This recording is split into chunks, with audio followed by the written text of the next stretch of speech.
Oi pessoal, bem-vindos de volta ao meu canal. Hoje a gente vai conversar sobre uma coisa um pouquinho diferente, polêmica, problemática, esquisita de falar até, mas que eu acho que é viável e eu acho pertinente, dado que eu sempre uso esse espaço aqui em que eu converso com vocês para falar de muitas coisas que me incomodam, ou que são inseguranças minhas, ou que são coisas, no geral, difíceis de lidar, que fazem parte do meu dia a dia. Obviamente, né, que o título ficou um pouco meio que chamativo, mas de maneira nenhuma é clickbait, tá, gente? Realmente eu vou falar sobre distúrbios alimentares, disforia corporal e aceitação, né, da nossa própria pele, do nosso próprio corpo. Vou falar como esse tipo de coisa, esse tipo de influência externa, principalmente, moldou um pouco da minha autoestima ou a falta dela, como isso impacta a minha vida. Então, se vocês gostam desse tipo de assunto, gostam desse tipo de vídeo em que a gente fala sobre essas questões mais delicadas,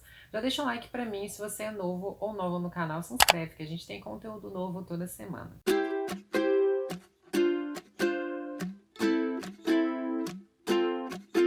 Então, gente, quando uma pessoa como eu fala numa roda de conversa, em qualquer lugar, tipo, ai, é chato ser magra. Tipo, eu sei como que isso soa superficial. Eu não sei dizer muito bem, mas eu sei que não pega bem. Claro, né, existe todo o rolê da questão do debate ético sobre gordofobia, e a gente sabe que é uma questão muito triste, muito delicada, que é muito cruel, ela está muito entranhada, principalmente na questão da moda, do consumismo, de como você se apresentar em sociedade, o que é visto como bonito, como positivo. E pessoas acima do peso, pessoas que não são magras, estão sempre ali naquela esteira da gordofobia, de terem corpos que são considerados errados, não saudáveis. E eu queria trazer um pouquinho do que acontece do outro lado também, do lado em que as pessoas são magras demais. E não vou me vitimizar, vou dizer que é um sofrimento tão equivalente quanto o peso que a gordofobia tem em questões sociais, mas não deixa de ser prejudicial e não deixa de ser cruel também. Eu sempre fui uma pessoa muito magra, de estereótipo muito magro. Meu irmão também foi muito magrinho até a adolescência, só que depois ele ganhou peso, ganhou corpo e todo mundo achava que isso ia acontecer comigo também. Só que não aconteceu e isso sempre teve muita atrelada, muita insegurança pelo fato de as pessoas associarem a magreza, eu não diria extrema, eu não sei, é complicado de dizer porque eu tenho 1,70 m e eu tenho aproximadamente 52 quilos. Eu não sei com relação ao IMC se isso tá muito abaixo, tá pouco abaixo, mas eu sei que é abaixo do peso que condiz como normal. E o fato de eu ter essa aparência, que eu sou aquela pessoa que é magra e que você percebe de cara que é muito magra, então eu tenho os membros muito esguios, compridos, né? Eu tenho braços compridos, pernas compridas, mas muito esguios. E isso fica muito perceptível na cara. E isso sempre foi uma questão das pessoas trazerem à tona de uma maneira muito explícita, não muito sensível, do tipo me perguntarem por que eu sou tão magra, por que eu estou tão magra, por deduzirem que eu não como direito, deduzirem que eu como pouco, deduzirem de maneira igualmente cruel que eu possuo algum tipo de distúrbio alimentar, o que eu acho uma coisa muito problemática. Eu não gosto que as pessoas falem nem em brincadeira, porque muitas vezes chegaram pra mim em tom de brincadeira, rindo que, tipo, eu era bulêmica ou anoréxica, e isso não é uma coisa legal. A gente não deve brincar com distúrbio alimentar, que é uma coisa tão grave, que atinge tanta gente, que já matou muita gente, inclusive. E, ao mesmo tempo, aquilo peca muito na questão do tato e da minha autoestima. Você passar a sua vida ouvindo das pessoas que você tem uma aparência não saudável, que você possivelmente tem algum distúrbio alimentar, que, sabe? Aquilo constrói uma imagem de que o seu corpo, além da disforia por ser uma pessoa trans, aquilo já alimentava mais ainda aquela concepção de que meu corpo ele não era aceito em sociedade. Ainda mais, porque além de eu ser trans, eu era magra demais, então eu era possivelmente doente. Isso acarretou em um distúrbio alimentar da minha parte. eu passei a ficar muito preocupada com isso e muito obcecada em ganhar massa. Então eu comecei a comer mais do que eu aguentava, mais do que eu precisava. Comecei a sempre focar nas coisas que eu ouvia o tempo todo as pessoas dizendo que ou inchavam ou eram mais propícias a fazer com que a pessoa engordasse mais rápido, então comidas mais calóricas. Eu comecei a usar Perlutan, que era o hormônio na época, de uma maneira menos responsável, porque eu sabia que a Perlutan causaria inchaço como efeito colateral.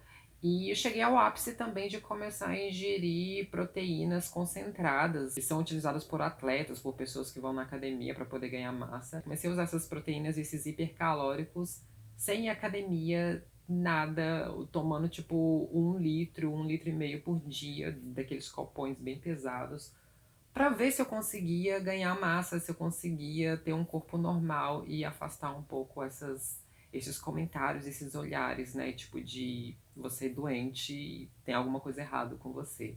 Então, quando eu tive a consciência de que eu tinha chegado nesse ápice, é que eu parei para ter um panorama do que estava acontecendo comigo e, tipo, não, realmente eu tenho um problema, eu tenho um distúrbio alimentar causado por uma insegurança muito grande e eu tô vendo que é uma coisa que eu não posso mudar fácil.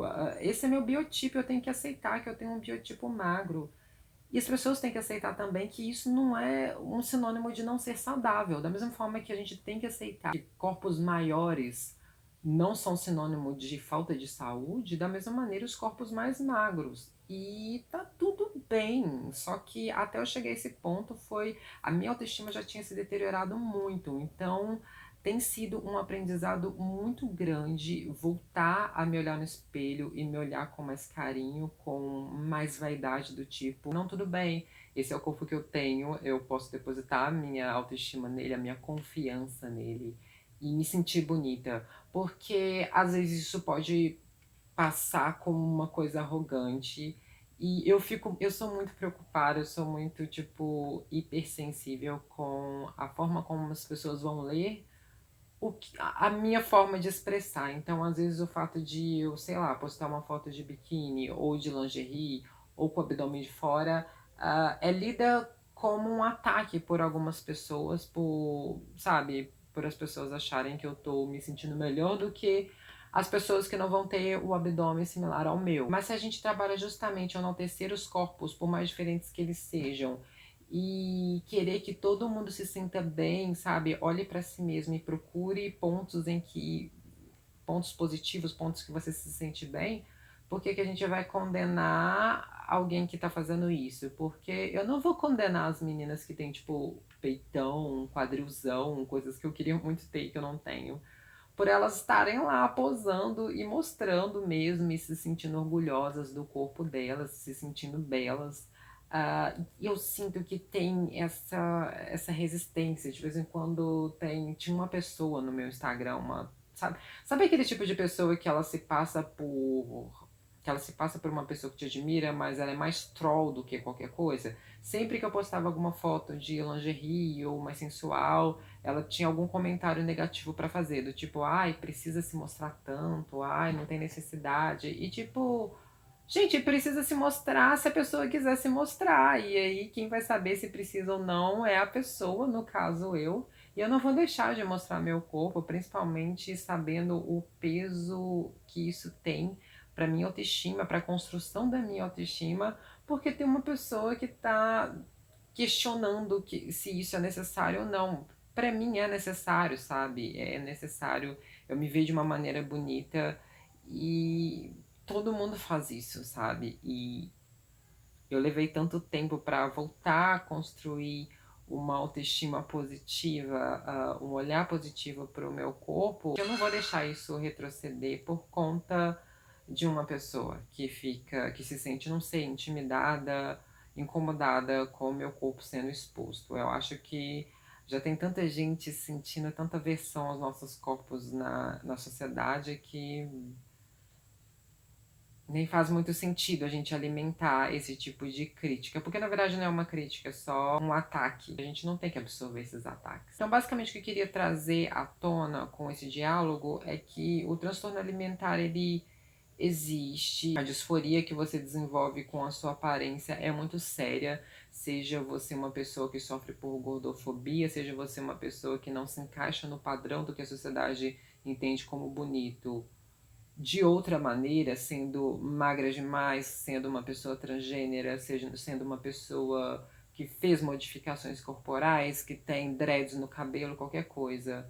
Todos esses olhares negativos, essas críticas machucam muito e geram sequelas que são muito difíceis de passar por cima, porque eu tenho muito o que percorrer ainda no que diz respeito da minha autoestima, mas eu espero que eu consiga continuar progredindo da melhor maneira e não me desculpar mais por ser magra, porque eu gosto de ser essa magrela desengonçada, esquisita, feliz da vida ao mesmo tempo, tipo, porque é assim que eu sou e é isso aí, é o que a gente vai ter pra hoje, pra amanhã e pra todos os dias, tá? A não ser que eu fique muito rica e consiga fazer um monte de cirurgia plástica, inclusive quero muito, tá, gente? Eu espero que vocês tenham gostado do vídeo de hoje, tenham digerido ele dessa maneira mais leve que eu quis passar pra vocês, apesar de ser um assunto um pouco mais delicado. Entendido o meu ponto de vista é que de maneira nenhuma eu quero colocar aqui uma ditadura para as pessoas serem magras, tá? Não, de maneira nenhuma. Vamos todo mundo ser feliz do jeito que a gente é. Toda beleza é válida. E quanto mais beleza a gente tiver, quanto mais beleza diversa a gente tiver, melhor ainda. Se vocês gostaram desse vídeo, por favor, cliquem em gostei. Contem aqui nos comentários o que vocês acharam, se vocês sofrem com alguma questão também na aparência de vocês, o que vocês fazem para tentar se colocar lá pra cima. E é claro, se você é novo ou nova no canal, se inscreve que a gente tem conteúdo novo toda semana. Agora eu vou indo nessa, um beijo pra vocês e até a próxima. Tchau!